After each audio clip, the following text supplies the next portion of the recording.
Hi guys, it's Claire Nakti. Welcome back to my channel. I'm back today with another video in my series of astrological statistical research, which I haven't made videos in that playlist for a while, but one request that I did get a lot when I was making those videos more frequently was a series about serial killers. So I've been working on this research for a while, and I feel like it's something that a ton of astrologers have talked about and speculated about logically, but I wanted to have no expectations or projections and just put in the numbers and get down to the foundational essence of serial killers, allowing whatever came up, whatever patterns came up in the numbers to just arise. So this was an especially exciting study because I was able to get the charts of 160 serial killers, almost all of those with AA birth times, meaning they are verified to be accurate. 160 is pretty much all the serial killers that have available birth times. So we're literally getting a sample of pretty much every possible person that we could use to find the patterns that come up most as far as what they share in common, so that I could get that as accurate as possible, which is kind of refreshing as a data set because you know that there's really not like loose ends. Like you have everyone you could possibly have in the research. And then I ran graphs on all the elements of these charts. So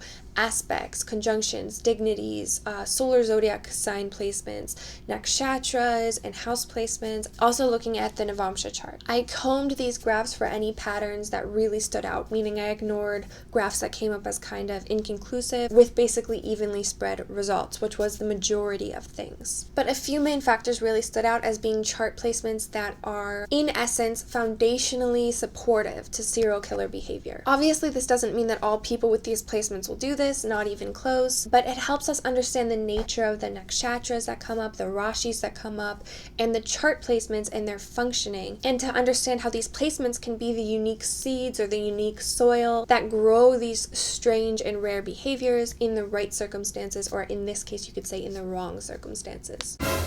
For example, noting the couple placements or combinations that are very common with serial killers, you could look at a stack of random charts with a serial killer mixed in and identify which of the charts is most likely to be the serial killer based on having one or especially a combination of these factors that I'm about to explore. So as we go on, and I'm going to put timestamps for this in the description box, we're going to go over 2 planetary house placements that came up as very prominent, 1 special nodal conjunction that came up, and 2 extremely prominent nakshatras, 1 prominent nakshatra type, and 1 prominent element. And that seems like a lot, but it's all going to be kind of woven together. So this might seem a little bit overwhelming at first because I'm going to be throwing like a lot of different results at you guys, but then as we go on, I will explain it out more slowly and more in depth. Firstly, determining top moon nakshatra, which you guys know to me is so important, and of course it did come up as being one of the most drastic results in the survey. The moon is really the most impactful single placement in any individual's chart. And here on this graph you can see that Ashwini nakshatra and Purva Bhadrapada nakshatra were by far the most present, followed by the other nakshatras in or partially in Aries,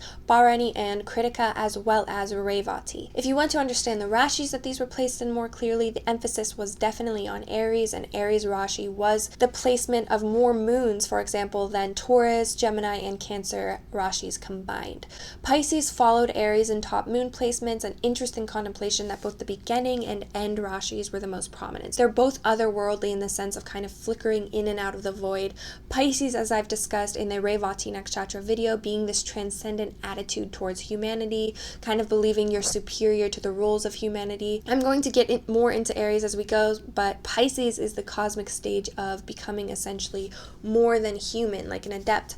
But low individuals or unbalanced individuals, when they encounter this energy, they still believe that they are kind of superior or transcendent over the average individual and can embark on evil acts to harm others who they view as lesser. For example, he's not contained in this survey, but the murderer Nathan Leopold of the famous murder where 2 young men, and note that Leopold was said to be the brains behind this murder, 2 young men committed a pre-planned murder as a supposed demonstration of their perceived intellectual superiority, which they thought rendered them capable of carrying out a perfect crime, and absolved them of responsibility for their actions. Leopold considered the incident an intellectual exercise. He's quoted as actually saying, "The killing was an experiment. It is just as easy to justify such a death as it is to justify an entomologist killing a beetle on a pin."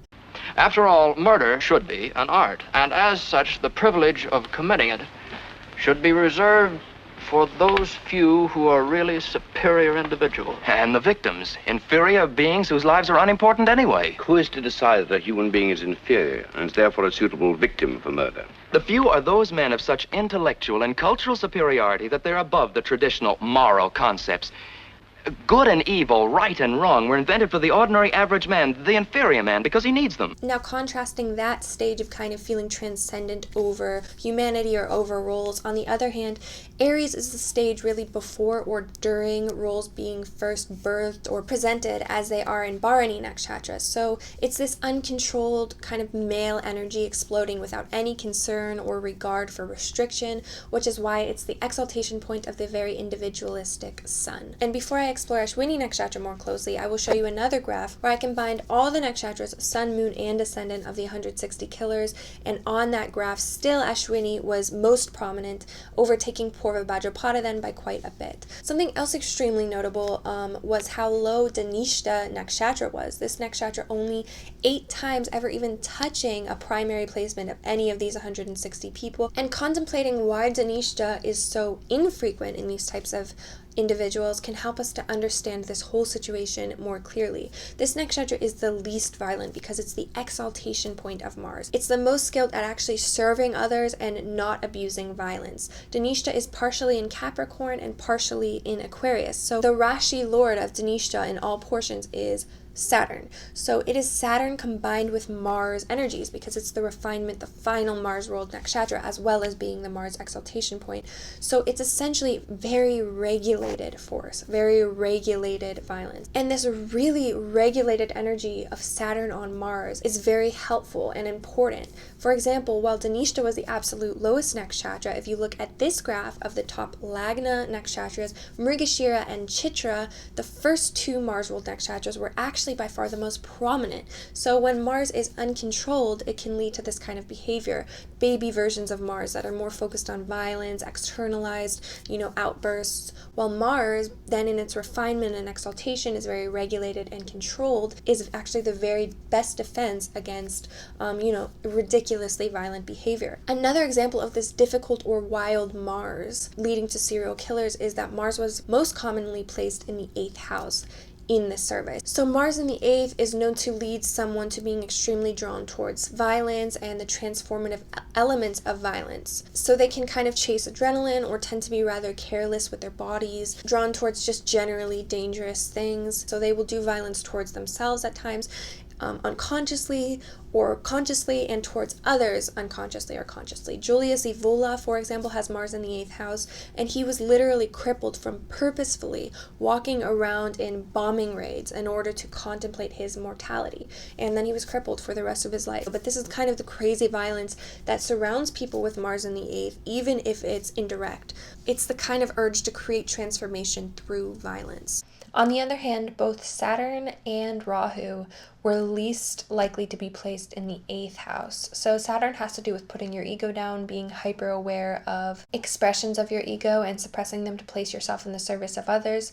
In the 8th, he makes submission and extreme dislike of violence, as it views violence as an expression of the ego. Here he wants to restrict and suppress the 8th house, which is why this placement tends to make people hesitant towards or afraid of things like tantra or occultism as well.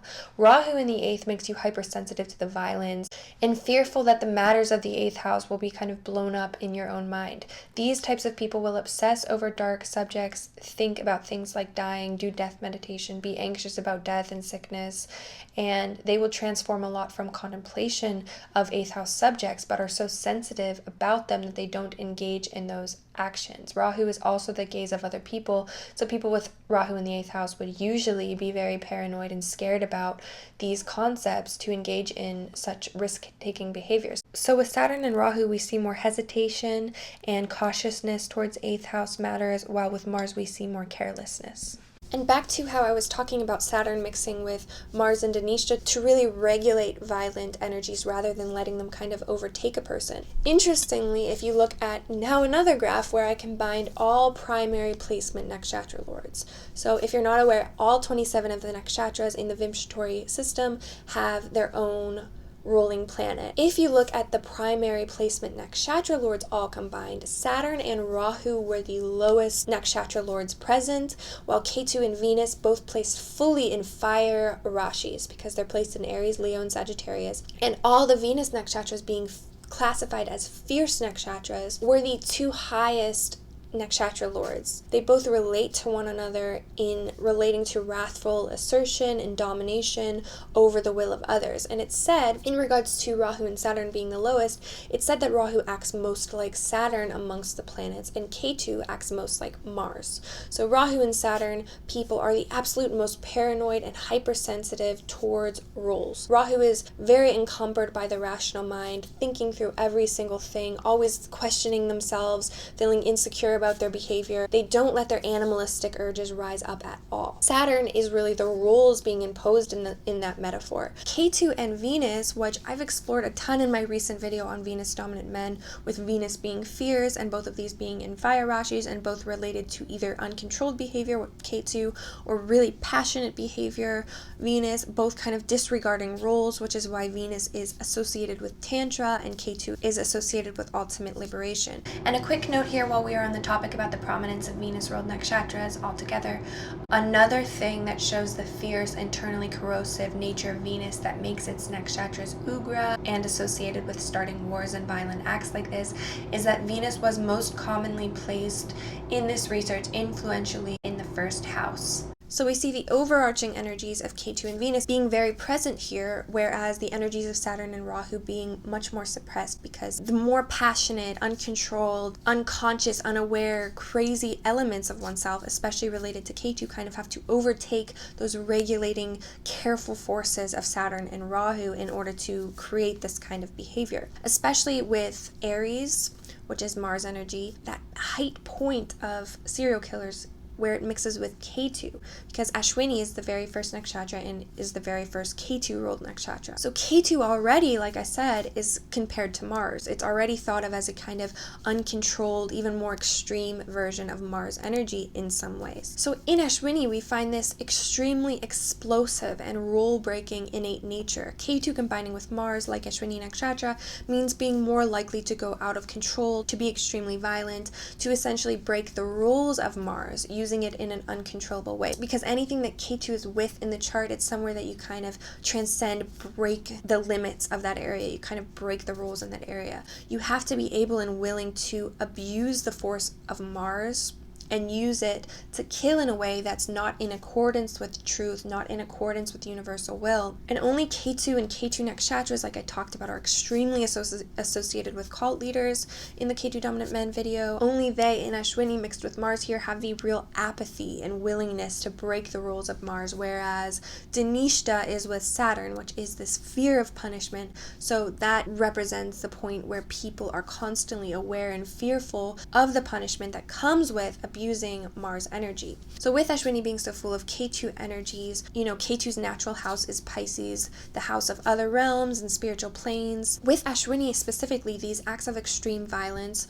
are actually caused frequently from kind of, you could say, spirits or unseen forces egging the person on. An example of this is the story told in The Shining, starring Ashwini's son Jack Nicholson, because Ketu in general has everything to do with evil spirits, ghosts, and astral forces. So with Ashwini especially, it's the force of the unconscious and the unseen forces becoming very, very large and overtaking the rational mind. Hi, Lloyd.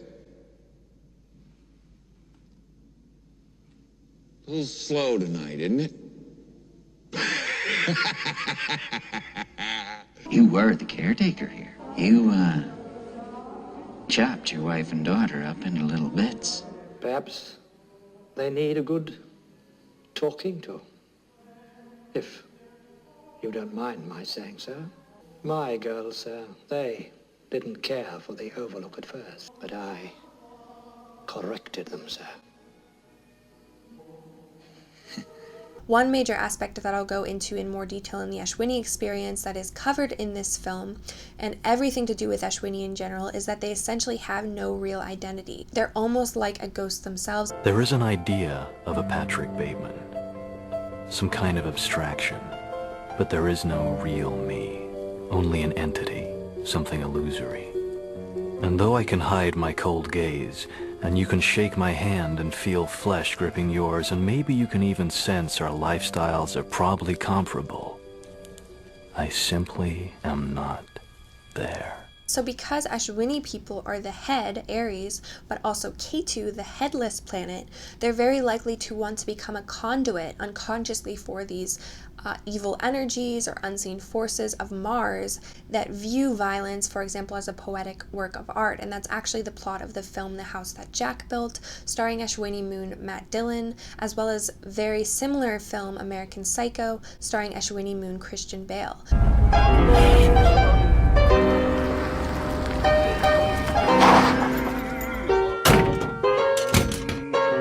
Oh, this may be a mistake. What was maybe a mistake? Me getting in this car with you. Well, you might as well be a serial killer. Sorry, but you do kind of look like one.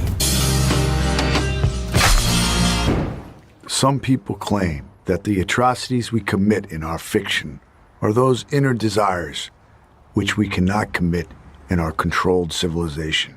So they are expressed instead through our art. I don't agree. I believe heaven and hell are one and the same. The soul belongs to heaven and the body to hell. How happy would it make you to hurt me with impunity? That hurts my feelings. I would never. You wouldn't, only because there's consequences. It's in those eyes of yours, though. Nothing wrong with a man taking pleasure in his work. I won't deny my own personal desire to turn each sin against the sinner. Wait a minute, I thought all you did was kill innocent people. Innocent? Is that supposed to be funny? And what I've done is going to be puzzled over and studied and followed forever. Ashwini is ultimately extremely impulsive and inherently embodies the concept of acting before thinking, being the first nakshatra and cosmically before even the birth. So this is the shapeless and directionless condensation of new energy flickering, as I said, between existence and then back into the void and so forth. Being ruled by the headless Ketu, these natives function almost solely off of intuition, instinct, reflex, and impulse, and tend to have an actually much larger unconscious mental presence than a conscious one. They act and speak with kind of low awareness and little influence of the rational conscious mind. Ashwini Nakshatra brings such a bursting forth force of uncontrolled energy to its natives that they can be unaware even of the intimidation that they cause in others who are more based and encumbered in rational thought, to whom Ashwini natives seem really unpredictable, impulsive, intense, and ungrounded. Ketu is actually extremely destructive in nature. Harish Johari, for example, states that Ketu is tamasic, which means that it's under darkness and ignorance, it's malefic, it's awful and devious in nature. Ketu is literally when people are capable of being the cruelest, the coldest, the most controlling of others, the most evil due to their natural disconnection from society, roles, and other humans. And people pick up on this intuitively, and almost all well-known films on killers or serial killers stars a Ketu-ruled moon nakshatra individual. So even though that not all the Ketu-ruled moons were actually the top serial killers, they all can kind of embody in some essence to fulfill the archetype of the crazy serial killer who's directed by unconscious or unseen forces. There's also a tendency in Ashwini natives to be literally selfish, which Aries is all about individuation and Ketu is the planet of becoming an individual. So the prerogative in Ashwini in a certain sense is gathering energy to become an individual. If you have a placement in Ashwini, it will allow you to absorb energy there. It's literally your cosmic purpose to be selfish in that placement, to fulfill your purpose of carving out your individuality.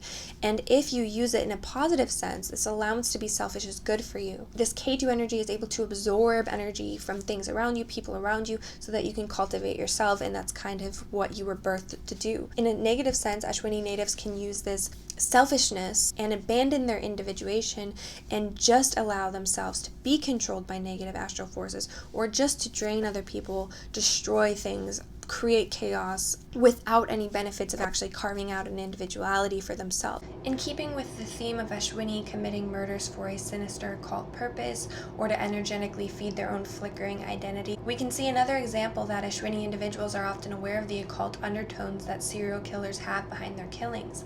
Ashwini Moon native Clive Barker wrote the very popular film Hellraiser, which is about a man who gets sucked into a different dimension and loses his physical body, and he and a former lover commit brutal murders in his attic to rebuild his physical body and identity. So the sun is exalted specifically in Ashwini Nakshatra because when we really achieve self-liberation, we have domination over everything, like how the sun is the king. We can wander through nature naked, pick up snakes, swim in the river, and know that no harm can ever come to us, so we're totally free. Ketu shows this radical freedom, the complete ability to disregard your family, your job, everything, and just be a conduit for a spiritual force in a positive sense, which Ashwini can do, or in a negative sense. So I was talking there about Mars with Ketu in the sense of those are the two rulers of Ashwini. Now, if you actually take Ketu and put it with anything as far as a conjunction, that also makes the planet that it's with act in a kind of uncontrollable way,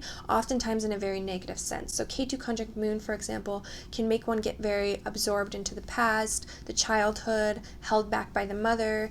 Then Ketu with Mercury, which was the most common Ketu conjunction by far, and especially shown on some of the most notorious killers. It can make you a good natural speaker and a good charmer, and can also make you tend to be extremely scheming in a negative way, plotting out negative things towards other people, because it makes your unconscious or animal nature that's kind of flowing upwards without your awareness, it makes it a lot more cold. With Ketu conjunctions, the instinctual actions of Ketu tend to destroy the rational mind that's normally placed with that planet that Ketu is with. So with Mercury, their unconscious manifestation and self has the potential to lose their mind and their sense of morals, instead becoming extremely cold and calculating when they activate their instinct. So they'll often function totally normally in daily life, charming, maintaining small talk, maintaining good routines, and they'll still serve and they'll do their jobs and they'll oftentimes maintain marriages, but they actually have the ability to transcend these very mundane elements of daily routine that relate to Mercury in doing something so extremely abnormal. So they'll do all their daily routines, but then at secret moments, fueled by their animal instinct and their libido, they can carry out extremely sinister acts. But then you have to be able to plot, get all the details perfectly to get away with being an actual serial killer, to killing multiple people for weeks or months and getting away with it. You even have to have some obsessive compulsive elements towards keeping things perfectly clean, keeping them in order, getting rid of every bit of evidence, and plotting these things super carefully, as well as what is said about so many of the top famous serial killers being very charming in order to make people comfortable to get in your car or come with you somewhere. So if they weren't doing all of those things, all of those mercurial things very well naturally, from Ketu kind of showing that they have a certain amount of stored skill or karmas and abilities in that area, then they would be caught a lot faster. So in these clips you can see that the archetype of the serial killer combined with being violent and explosive is that they follow very strict routines, are very charming, oftentimes have like obsessive traits. Look at that subtle off-white coloring. The tasteful thickness of it. Oh my God. It even has a watermark.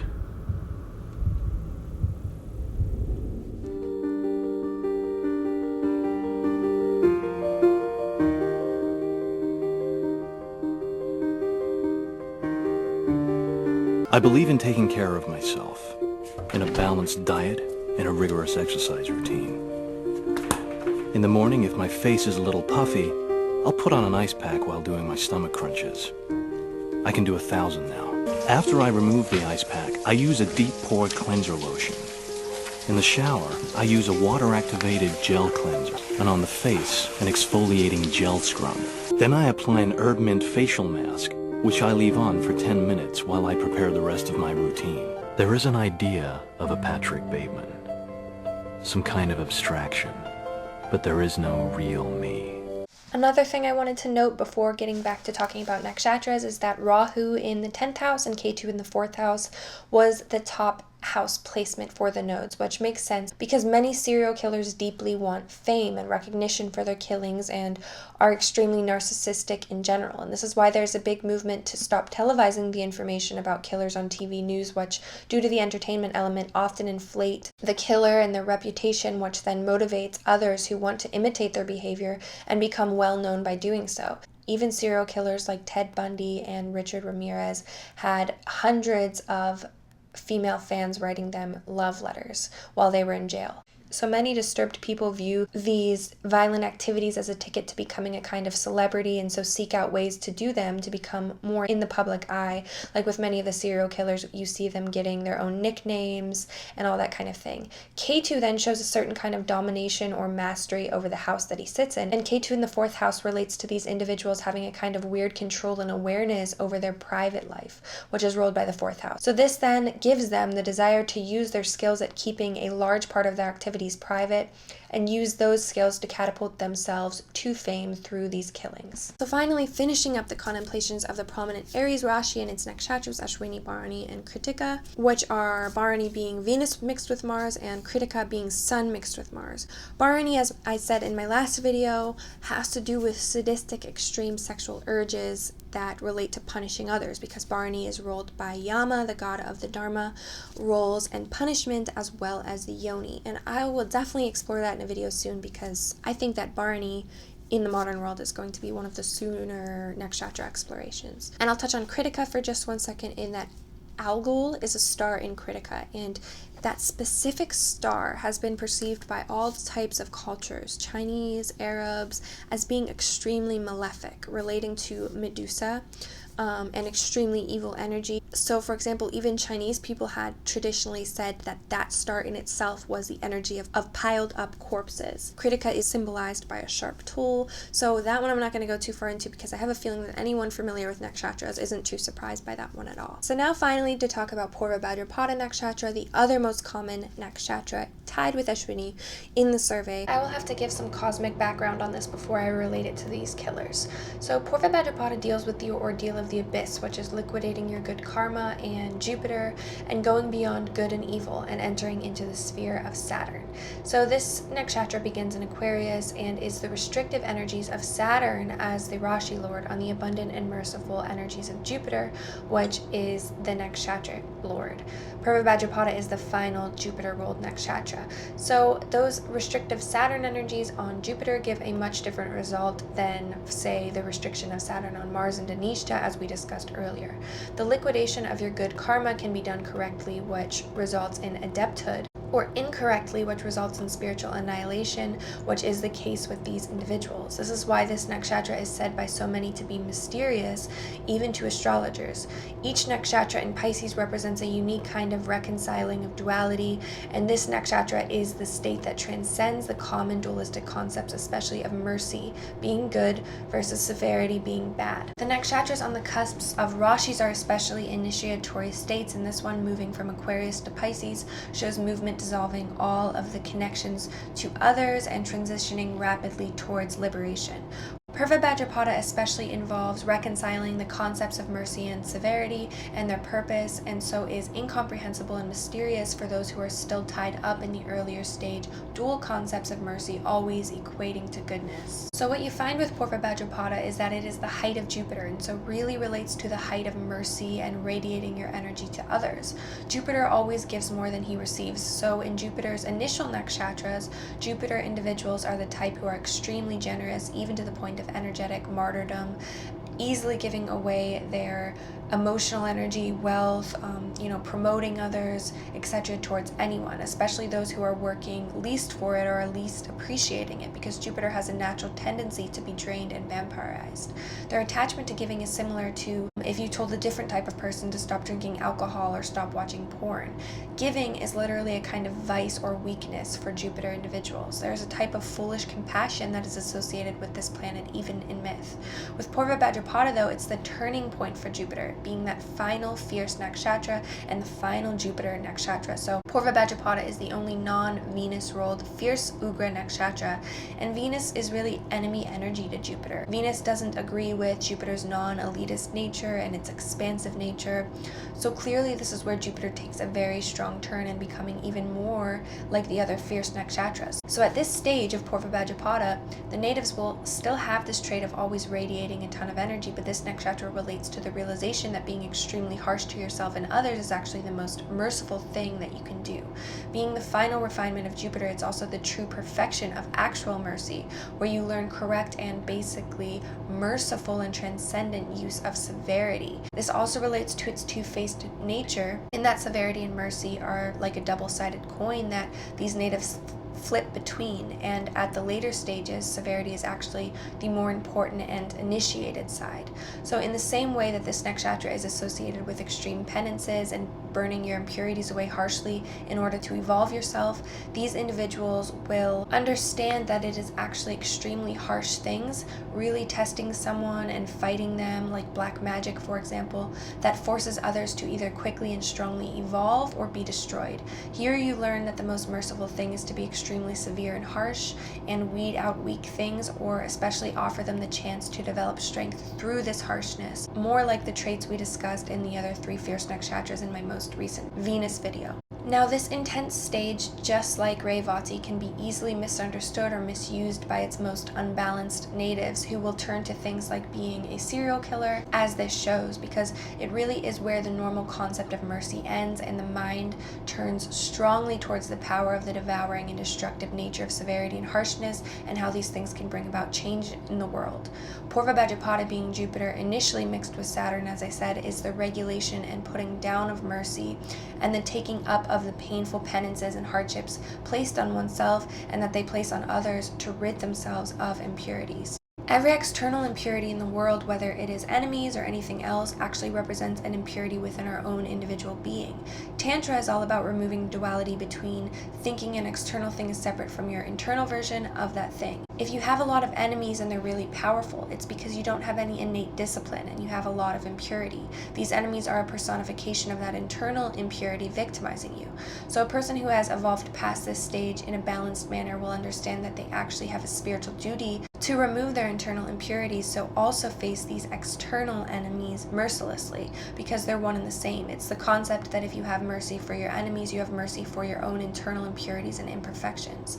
The dualistic initial stage of blind, constant mercy is something that is really misunderstood, as all that kind of mercy really is the amount of impurity and evil that you're willing to tolerate in yourself or in the external world. To be spiritual means that you would tolerate no falsehood or impurity within yourself or in the external world, and have to cultivate harshness even when it leads to more pain to determine those things. And so a person of this nakshatra is at the stage of burning themselves, and through diving into that fire also burning the impure enemies, whether that is people or whatever, who are attached to them, in order to liberate themselves.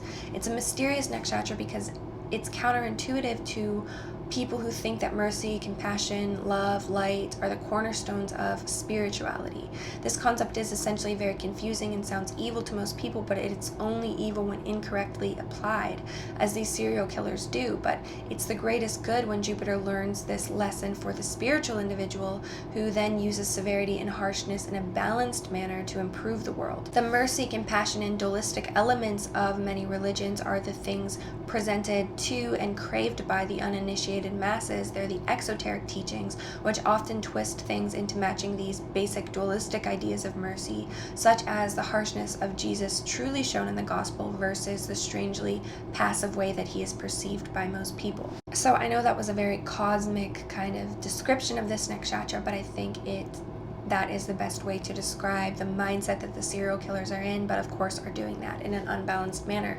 Thank you guys for watching this video. If you have ideas for future surveys, comment them below or email me them. Don't forget to check out my chart services on my website. That'll be in the description box. And don't forget to hit the thumbs up. Thank you so much for watching, and I will see you next time.